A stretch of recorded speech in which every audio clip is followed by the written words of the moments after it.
ചില സ്ഥലങ്ങൾ നമുക്ക് വളരെ പ്രധാനപ്പെട്ടതാണ്. ഓരോ വ്യക്തിയുടെ ജീവിതത്തിലും ഉണ്ടാകും അങ്ങനെ വളരെ പ്രധാനപ്പെട്ട ഒരു സ്ഥലം. അതെന്തെങ്കിലും പ്രത്യേകതയുള്ള സ്ഥലം ആയിരിക്കണമെന്നൊന്നുമില്ല. എല്ലാവരും കാണാൻ വരുന്ന മനോഹരമായ സ്ഥലമോ അല്ലെങ്കിൽ ഒരു ടൂറിസ്റ്റ് സ്പോട്ടോ അല്ലെങ്കിൽ പ്രശസ്തമായിട്ടുള്ള ഏതെങ്കിലും ഒരു ആത്മീയ കേന്ദ്രമോ അങ്ങനെ ഒന്നും ആയിക്കൊള്ളണമെന്നില്ല. ചില സ്ഥലങ്ങൾ അങ്ങനെയാണ്. അത് നമ്മളെ ആ സ്ഥലത്തേക്ക് വീണ്ടും വീണ്ടും ആകർഷിക്കുകയും അവിടെ നിന്ന് നമുക്ക് കൂടുതൽ ഊർജ്ജം സ്വായത്തമാക്കാനായിട്ട് സാധിക്കുകയും ചെയ്യും. നമ്മൾ പ്രാചീന ക്ഷേത്രങ്ങളുടെയൊക്കെ കാര്യത്തിലേക്ക് വരുന്ന സമയത്ത് ഭൂരിഭാഗം ആളുകൾക്കും അവിടങ്ങളിൽ എത്തുന്ന സമയത്ത് എനർജി റിസീവ് ചെയ്യാനായിട്ട് സാധിക്കുന്നു. അതുതന്നെയാണ് നമ്മളെ വീണ്ടും അവിടേക്ക് അട്രാക്ട് ചെയ്യുന്നത്. We are getting something. നമ്മുടെ തലച്ചോറിന് അല്ലെങ്കിൽ നമ്മുടെ മനസ്സിന് നമ്മുടെ ശരീരത്തിന് പ്ലസൻ്റ് ആയിട്ടുള്ളത് എന്തോ ലഭിക്കുന്നു. അങ്ങനെ ഒരേ സ്ഥലത്ത് ചിലപ്പോൾ നമ്മൾ വീണ്ടും പോകുന്നു, അല്ലെങ്കിൽ സമാനമായിട്ടുള്ള സ്ഥലങ്ങളിൽ നമ്മൾ എത്തിച്ചേരുന്നു. അത് ചിലപ്പോൾ ഭൂരിഭാഗം അവസ്ഥകളിലും പ്രകൃതിയുമായിട്ട് വളരെയധികം അടുത്ത് നിൽക്കുന്ന സ്ഥലങ്ങളായിരിക്കും. എന്ന് വെച്ച് കഴിഞ്ഞാൽ കോൺക്രീറ്റ് കാടുകൾക്ക് പകരം പച്ചപ്പിൻ്റേതായിട്ടുള്ള മരങ്ങളും തണുപ്പും തണുത്ത കാറ്റും ഓക്സിജൻ അല്ലെങ്കിൽ ശുദ്ധവായു ഒക്കെ ഒരുപാടുള്ള സ്ഥലങ്ങൾ.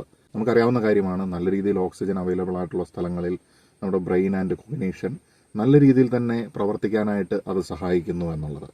മാത്രവുമല്ല, നമ്മുടെ മനസ്സിനെ റിലാക്സ് ചെയ്യിക്കാനും നമ്മുടെ ചിന്തകൾക്ക് ഫോക്കസ് നൽകാനും അതുപോലെ തന്നെ അനാവശ്യമായിട്ടുള്ള ചിന്തകൾ നമ്മളിൽ നിന്ന് അകറ്റിക്കൊണ്ടു പോകാനായിട്ടും ഒക്കെ ചില സ്ഥലങ്ങൾ നമ്മളെ സഹായിക്കുകയാണ്. ചില സമയങ്ങളിൽ നമുക്ക് ചിലപ്പോൾ കർമ്മമായിട്ട് ബന്ധപ്പെട്ടതായിട്ടുള്ള സ്ഥലങ്ങൾ നമ്മുടെ ഈ ജന്മത്തിലോ മുൻ ജന്മത്തിലോ ഒക്കെ നമ്മൾ അറിഞ്ഞോ അറിയാതെയോ ബോധപരമായിട്ടോ അബോധപരമായിട്ടോ നമ്മളുമായിട്ട് കണക്റ്റഡ് ആയിട്ടുള്ള ചില സ്പോട്ടുകളും ഉണ്ടായിരിക്കാം. ചില സ്ഥലങ്ങൾ നമുക്ക് സ്പെഷ്യലായി തോന്നുന്നത് അവിടെയുള്ള സബ്റ്റിൽ എനർജി ഫീൽഡ്സ്, അതുപോലെ തന്നെ അതിൻ്റെ ചരിത്രം, അവിടവുമായിട്ട് ബന്ധപ്പെട്ട കർമ്മം, ഇതൊക്കെ കാരണമാകാമെന്നുള്ളതാണ് നവയുഗ ആത്മീയതയിൽ വിശ്വസിക്കുന്ന ആളുകൾ ചിന്തിക്കുന്നത്. പഴയ ജീവിതാനുഭവങ്ങളുടെ ശേഷിപ്പുകൾ ഒരു സ്ഥലത്ത് പോയപ്പോൾ നമുക്ക് എക്സ്പ്ലെയിൻ ചെയ്യാൻ പറ്റാത്ത തരത്തിലുള്ള സുപരിചിതമായിട്ടുള്ള ഒരവസ്ഥ. ചിലപ്പോൾ നേരത്തെ പറഞ്ഞ പോലെ ഒരു പ്രത്യേകതയും ഇല്ലാത്തൊരു സ്ഥലമായിരിക്കാം, അല്ലെങ്കിൽ പരിശുദ്ധമായിട്ടുള്ള ഒരു സ്ഥലമായിരിക്കാം, അല്ലെങ്കിൽ നാച്ചുറൽ എനർജി നല്ല രീതിയിൽ ലഭിക്കുന്നതായിട്ടുള്ള സ്ഥലമായിരിക്കാം.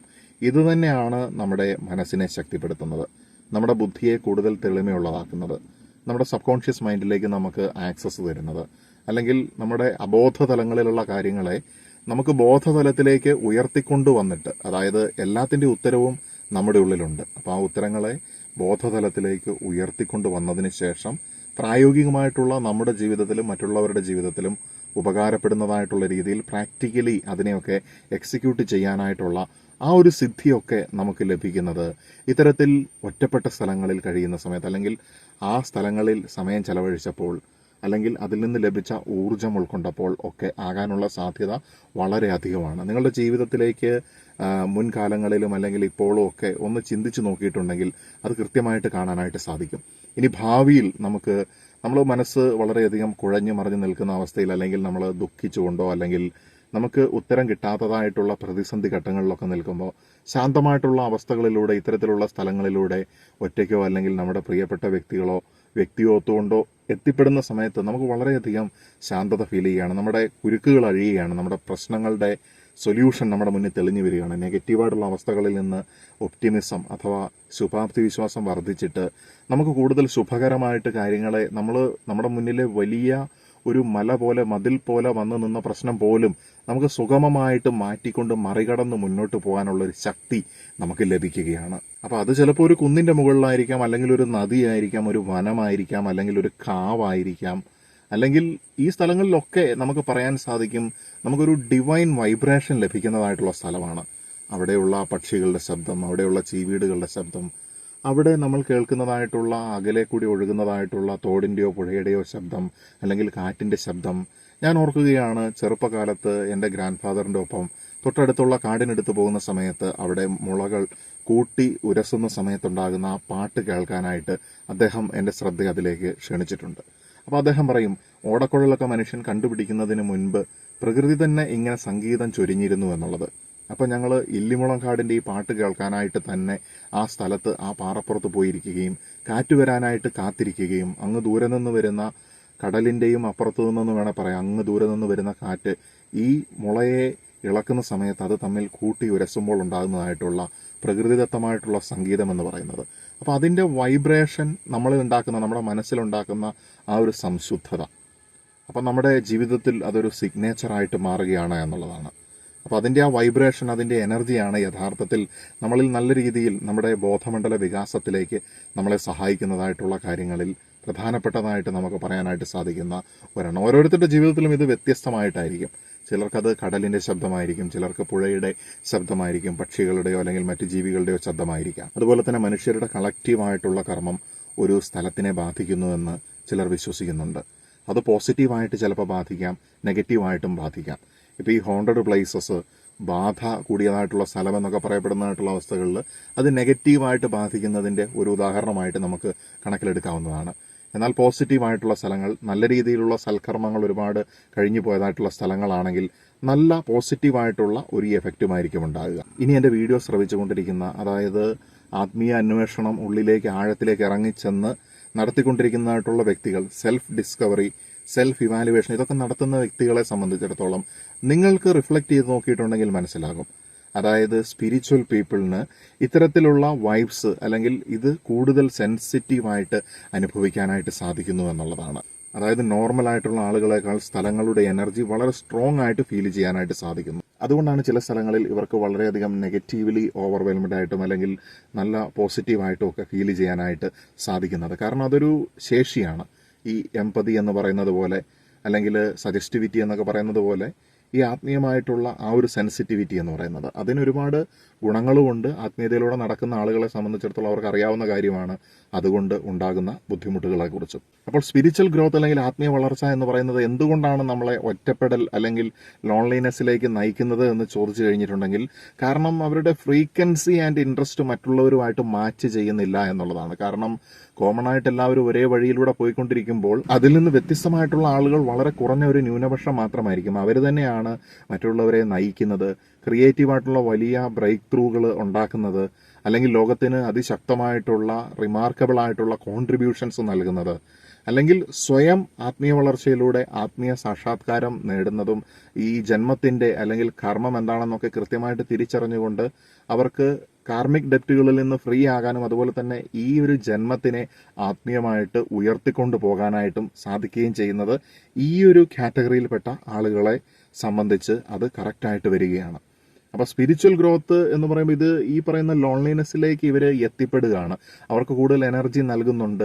അല്ലെങ്കിൽ സർട്ടൻ പ്ലേസസ് ആയിക്കോട്ടെ, സർട്ടൻ സ്പിരിച്വൽ ആക്ടിവിറ്റീസ് ആയിക്കോട്ടെ, അല്ലെങ്കിൽ ഒറ്റയ്ക്കിരിക്കുന്ന സമയത്താണ് നമുക്ക് ഉള്ളിലേക്ക് നോക്കിയിട്ട് കൃത്യമായിട്ട് സെൽഫ് റിഫ്ലക്ഷൻ നടത്താനായിട്ട് സാധിക്കുന്നത്. പല സമയത്തും ഞാൻ മുൻപുള്ള വീഡിയോയിൽ പറഞ്ഞിട്ടുണ്ടായിരുന്നു, മഹർഷിമാരൊക്കെ കാട്ടിലേക്ക് പോകുന്നത് ഈ ലോൺലിനെസ്സിന് വേണ്ടി മാത്രമല്ല, അവിടെ നിന്ന് കിട്ടുന്നതായിട്ടുള്ള ആ എനർജിയുടെ യൂട്ടിലൈസേഷന് കൂടി വേണ്ടിയാണ് എന്നുള്ളത്. ഈ ആത്മീയതയുടെ ഏകാന്തത എന്ന് പറയുന്നത് ഒരുതരം ആത്മീയ പരീക്ഷണം, അതുപോലെ തന്നെ ഡീപ്പറായിട്ടുള്ള ഒരു കണക്ഷൻ വിത്ത് ഇന്നർ സെൽഫും ഡിവൈനും തമ്മിൽ ഉണ്ടാക്കാൻ വേണ്ടിയിട്ടും കൂടിയാണ്. നമ്മുടെ ഉള്ളിലെ സെൽഫും ഡിവൈനും തമ്മിൽ ഡീപ്പറായിട്ടുള്ള ഒരു കണക്ഷൻ ഉണ്ടാകുന്ന സമയത്ത് ഇത് രണ്ടും തമ്മിലുള്ള അന്തരം ഇല്ലാതാവുകയും അവിടെ ഒരു മെർജിങ് ഫീൽ ചെയ്യുകയും ചെയ്യും. അപ്പോൾ ആ സമയത്താണ് നമുക്ക് നമ്മുടെ ഉള്ളിലെ ദൈവികമായിട്ടുള്ള അസ്തിത്വത്തിനെ തിരിച്ചറിയാനായിട്ട് സാധിക്കുന്നത്. അതുകൊണ്ടാണ് ഈ ഒറ്റയ്ക്ക് പോകുന്ന സമയത്ത് അല്ലെങ്കിൽ സെൽഫ് റിഫ്ലക്ഷൻ നടത്തുന്ന സമയത്തൊക്കെ ആത്മീയ വളർച്ചയും ജ്ഞാനോദയത്തിലേക്കും ഒക്കെ ആളുകൾ പോകാനായിട്ടുള്ള കാരണമെന്ന് പറയുന്നത്. നമ്മളിവിടെ പറയുന്ന ആത്മീയത എന്ന് പറയുന്നത് കേവലം ഒരു മനുഷ്യൻ സ്വയം ഒരു സ്പിരിച്വൽ സാൽവേഷനിലേക്ക് പോകുന്നതിനപ്പുറത്തേക്ക് നമ്മൾ ലോകത്തിൽ ഓരോ ആത്മീയ ജീവികളെയും എടുത്തു നോക്കിയാൽ നമുക്ക് മനസ്സിലാകും അവരൊക്കെ അവരുടേതായിട്ടുള്ള റിമാർക്കബിൾ ആയിട്ടുള്ള ഒരു കോൺട്രിബ്യൂഷൻ കൊടുത്തിട്ടാണ് പോയത്. അപ്പം അറിയുന്ന ആളുകളുമുണ്ട്, അറിയപ്പെടാത്ത ആളുകളുമുണ്ട്.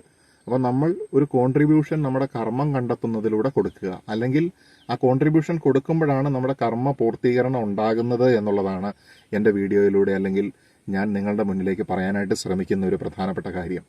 അപ്പോൾ അത് നമുക്കും മറ്റുള്ളവർക്കും നമ്മളെ കൊണ്ട് എന്ത് രീതിയിലാണ് ഉപകാരത്തിലേക്ക് വരുന്നത് എന്നുള്ളതാണ്. അത് കേവലം ഒരു ചാരിറ്റി ചെയ്യുക അല്ലെങ്കിൽ മറ്റെന്തെങ്കിലും ചെയ്യുക എന്നുള്ളതിനപ്പുറത്തേക്ക് മറ്റുള്ള വ്യക്തികളെ കൂടി അവർക്ക് ബെറ്റർ ആയിട്ടുള്ള ഒരു ലൈഫ് നയിക്കാനായിട്ട് ഭൗതികമോ ആത്മീയമോ അല്ലെങ്കിൽ വിദ്യാഭ്യാസപരമായിട്ടുള്ള സാഹചര്യങ്ങൾ കൊടുക്കാനായിട്ട് അല്ലെങ്കിൽ അവർക്ക് മാനസികമായിട്ടുള്ള പിന്തുണയും ശക്തിയും കൊടുക്കാനായിട്ട് എന്ത് കാര്യങ്ങൾ നിങ്ങൾക്ക് ചെയ്യാനായിട്ട് സാധിക്കുന്നുണ്ട്, അല്ലെങ്കിൽ അവരെ ആത്മാവിൻ്റെ വഴിയിലൂടെ നടത്താനായിട്ട് എന്ത് ചെയ്യാനായിട്ട് നമുക്ക് സാധിക്കുന്നുണ്ട് എന്നുള്ളത് ഒരു വലിയ ചോദ്യമാണ്. നമ്മുടെ ഈ ജീവിതത്തിൻ്റെ അർത്ഥത്തെ നിർണ്ണയിക്കുകയും അതുപോലെ തന്നെ നമ്മൾ എത്രമാത്രം വിജയിച്ചു എന്നുള്ളതിനെ സ്വയം വിലയിരുത്താനായിട്ട് നമ്മളെ സഹായിക്കുകയും ചെയ്യുന്ന ഒരു വലിയ ചോദ്യമാണത്. പ്രപഞ്ചം ചില സമയത്ത് നമ്മളെ ക്രൗഡിൻ്റെ ഇടയിൽ നിന്ന് മാറ്റിക്കൊണ്ടു പോകുമെന്നുള്ളതാണ്. അതായത് നമുക്ക് ബിഗ്ഗറായിട്ടുള്ള ധർമ്മം ചെയ്യാനുണ്ട്, വലുതായിട്ടുള്ള ദൗത്യം, വലുതായിട്ടുള്ള കർമ്മം നമുക്ക് ചെയ്യാനുണ്ട്. അപ്പോൾ അതിന് നമുക്ക് റീചാർജിങ് ആവശ്യമാണ്, നമുക്ക് മുൻപ് ചെയ്ത തെറ്റുകളിൽ നിന്നുള്ള പാഠങ്ങൾ റിഫ്ലക്റ്റ് ചെയ്ത് മനസ്സിലാക്കേണ്ടതുണ്ട്. നമ്മൾ പുതിയതായിട്ടുള്ള പ്ലാനുകൾ കൃത്യമായിട്ട് ക്രിയേറ്റീവായിട്ട് നിർമ്മിക്കേണ്ടതുണ്ട്. പുതിയതായിട്ടുള്ള പ്രശ്നങ്ങൾക്കുള്ള സൊല്യൂഷൻസ് നമ്മൾ കണ്ടെത്തേണ്ടതുണ്ട്. അപ്പോൾ ഇതിലേക്കൊക്കെ വേണ്ടി നമ്മൾ നാച്ചുറലായിട്ട് തന്നെ നമ്മൾ ഇത്തരത്തിൽ ഒറ്റപ്പെടുന്നതായിട്ടുള്ള അവസ്ഥ, അല്ലെങ്കിൽ ചില സ്ഥലങ്ങൾ, അല്ലെങ്കിൽ ചില സങ്കേതങ്ങളിലേക്ക് നമ്മൾ എത്തിച്ചേരുകയാണ്.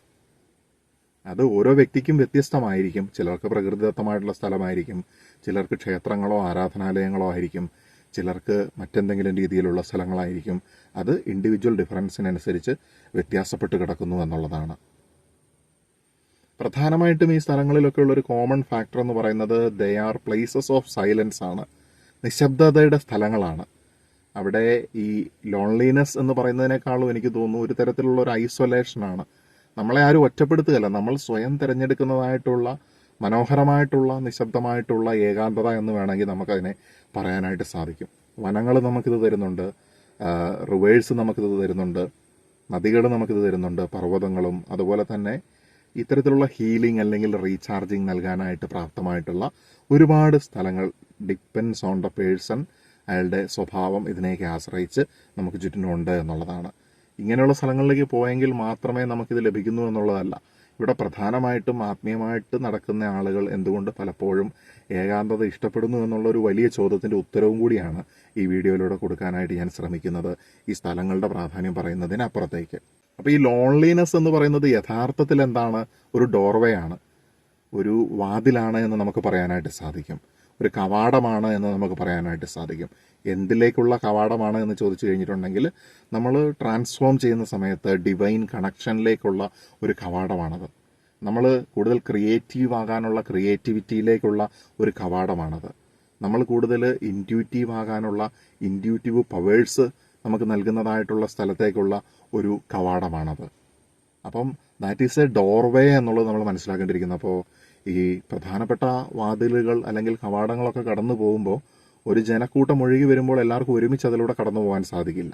ഒരു ബസ്സിൽ നിന്ന് ഇറങ്ങുകയാണെങ്കിൽ പോലും എല്ലാവർക്കും ഒരുമിച്ച് ഇറങ്ങാൻ സാധിക്കുന്നില്ല. 1 by 1 ആയിട്ടാണ് അവിടേക്ക് ആളുകൾ പ്രവേശിക്കുന്നത്. ദാറ്റ് ഈസ് അതൊരു ഫിൽട്ടർ സിസ്റ്റവും കൂടിയാണ് എന്ന് നമുക്ക് പറയാനായിട്ട് സാധിക്കും. അപ്പോൾ ഈ സ്ഥലങ്ങളുടെ സ്പിരിച്വൽ എനർജി, അതുപോലെ തന്നെ എന്തുകൊണ്ടാണ് സ്പിരിച്വലായിട്ടുള്ള വ്യക്തികൾ ലോൺലിനെസ്, ഏകാന്തത തിരഞ്ഞെടുക്കുന്നത് എന്നൊക്കെയുള്ള കാര്യങ്ങളെക്കുറിച്ചും, അതുപോലെ തന്നെ നമ്മുടെ ജീവിതത്തിലുണ്ടാകുന്ന കുറേ കാര്യങ്ങളെക്കുറിച്ചിട്ടുള്ള റിഫ്ലക്ഷൻസും റിയലൈസേഷൻസും ഈ ഒരു സംസാരത്തിലൂടെ ഡെലിവർ ചെയ്യാനായിട്ട് സാധിച്ചു എന്ന് പ്രത്യാശിച്ചുകൊണ്ട് തൽക്കാലത്തേക്ക് തുടരുവാൻ വേണ്ടിയിട്ട് നിർത്തുകയാണ്. നമസ്തേ.